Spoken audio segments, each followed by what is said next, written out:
ఇల్లు చూడండి ఎలా ఉందో. ఇవన్నీ సర్దాలరా బాబు.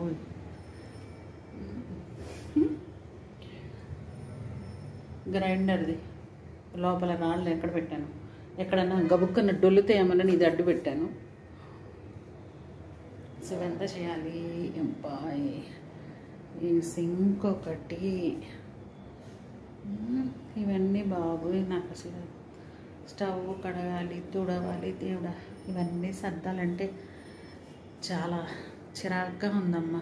ఇక్కడ చూడండి, ఆ పొమగ్రానైట్ ఒలిసి మళ్ళీ మా అమ్మాయికి జ్యూస్ చేయాలి సాయంత్రానికి. ఆ బత్తాయిలు తీసుకొచ్చి 2 రోజులు అవుతుంది. నా కవర్లో పెట్టి టేబుల్ మీద పెట్టేశాను. నాకేం చేయనొప్పి వస్తుంది, కొంచెం జ్యూస్ చేసుకోమ్మా అంటే సాయంత్రం వచ్చి చేసుకుంటాను అంతే. ఏమైనా అసలు పని చెప్పడానికి లేదు. పాపం అదే అలసిపోయి వస్తుంది, ఏం చేయడానికి కూడా అవ్వట్లేదు. ఈ గిన్నెలు అంతా ఇప్పుడు ఇవన్నీ చేసేసుకొని, అసలు ఇల్లంతా ఎలా ఉందంటే అసలు చూడండి బాబోయ్.